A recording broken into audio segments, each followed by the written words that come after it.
Welcome again to Joe Stunner Boxing. Naoya Inoue saved the weekend. Actually, Naoya Inoue and Raymond Cardenas saved the weekend by putting on a fantastic fight, which was won by Inoue in the 8th round. Referee stepped in when Cardenas was getting smashed up on the ropes and stopped the fight. Very, very good stoppage. But Cardenas played his role in a great fight. Floored Inoue in the 2nd round, and it wasn't a flash knockdown, it was a legitimate heavy knockdown.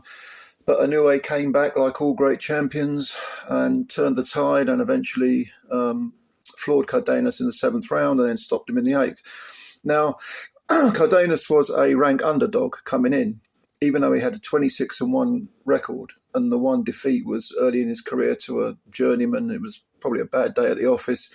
But he'd earned his shot. He'd beaten some pretty decent men, a couple of undefeated fighters. And he earned his shot at Inoue. And he gave a great account of himself. Definitely he can come again. You know, there's no shame in losing to a guy who's is a cast iron Hall of Famer.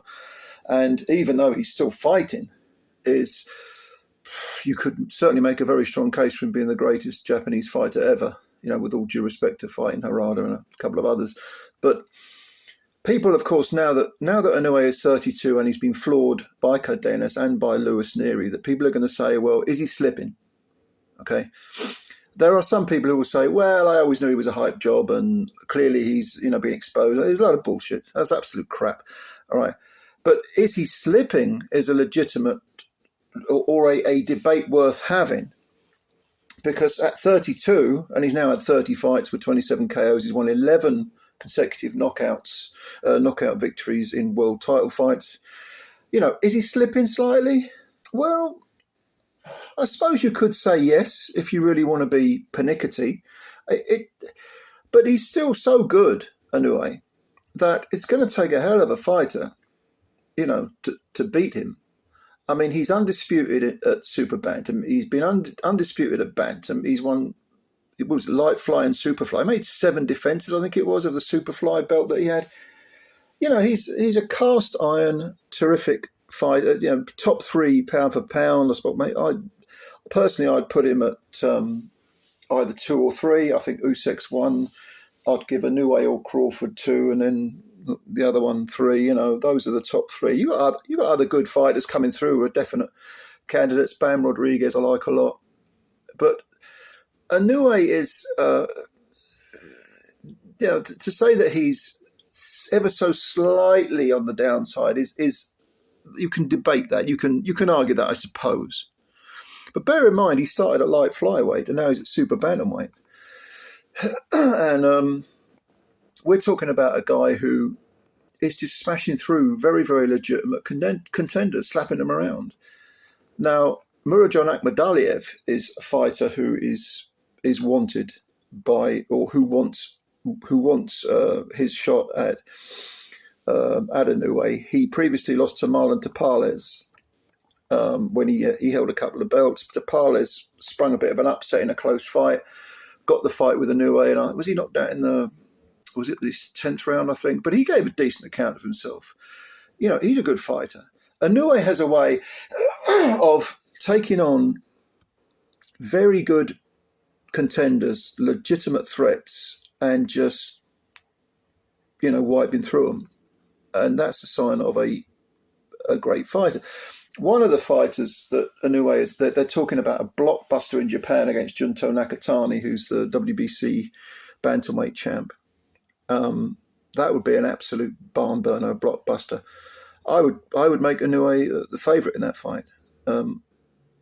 And if there's also talk of Inoue going up to featherweight. When he was interviewed prior to the Cardenas fight, they said, what do you think your ceiling is weight-wise? And he said featherweight. For a guy who started at light fly, yeah, that makes sense. He's 5'5", Inoue. And if you're going to be that front-footed, that cavalier in your offense, you've got to accept that there is a chance you might be touched. You might be hit. You might hit the floor. You might be knocked out. You just don't know. Now, if he goes to featherweight, one of the champions at featherweight, the WBO champion, he was also on the card, the Inoue Cardenas card. And I'm talking about Rafael Espinoza, who is a 6'1" featherweight champion. He stopped the insanely tough Edward Vasquez, who showed bravery above and beyond the call of duty. He got stopped in 7 rounds, didn't win a 20-second period of any round, but Christ almighty, Vasquez did himself, and he was an American. He did his fans proud. I mean, come on, Christ, he got shellacked. But Espinoza, at 6'1", a very front-footed fighter who likes to fight at mid-range, where he's still got enough space to use those long levers, but at the same time, he's not standing off and just popping the jab. This isn't Devin Haney. This is a guy who walks forward and wants to take your damn head off. And his bodywork was absolutely brilliant, Espinoza, in that fight. Absolutely brilliant. So that featherweight champion waiting for Inoue to come up, that would be a very, very tough fight for Inoue. Very, very tough. 31 years old now, Espinoza. So Inoue's 32, roughly the same age. Other featherweight champs, Stephen Fulton, we know about. Inoue's knocked him out at super bantam. He'd probably want to return. I would assume he'd want to return, but I would pick Inoue to probably beat him. But when you consider the 6'1" Espinoza at the WBO champion, and then you consider the 5'2" WBA champion, who is Nick Ball, how much? I mean, almost a foot difference in height, and God knows how much in reach. And you could not have two more potential challenges that are different, that are contrasted. So, but of course, Ball, with his very exciting fight, a very exciting style of fighting, he would be a great matchup for Inoue. I think Inoue would probably beat Ball. That's my immediate reaction. But Ball is a tough, very, very tough guy, and I think he'd probably be the one that Inoue would go after rather than Espinoza. There is Angelo Leo, who's the IBF champ, and he's a very good fighter. He actually, I think I'm right in saying, he came up through the sort of Pro Box, American Pro Box platform. They show their cards, excellent cards, really good cards, on YouTube, free. And they're very, very good cards indeed, really good cards. Paulie Malignaggi and Chris Algieri normally do the commentating. They're both excellent. So Angelo Leo would be an option for Inoue. Not an easy fight for Inoue, but I would slightly favour him. But Angelo Leo, he's good. I think he's very underrated, Angelo Leo. And I mean, dimensions-wise, I think he's roughly maybe slightly taller than Inoue, an inch, 2, maybe an inch and a half taller.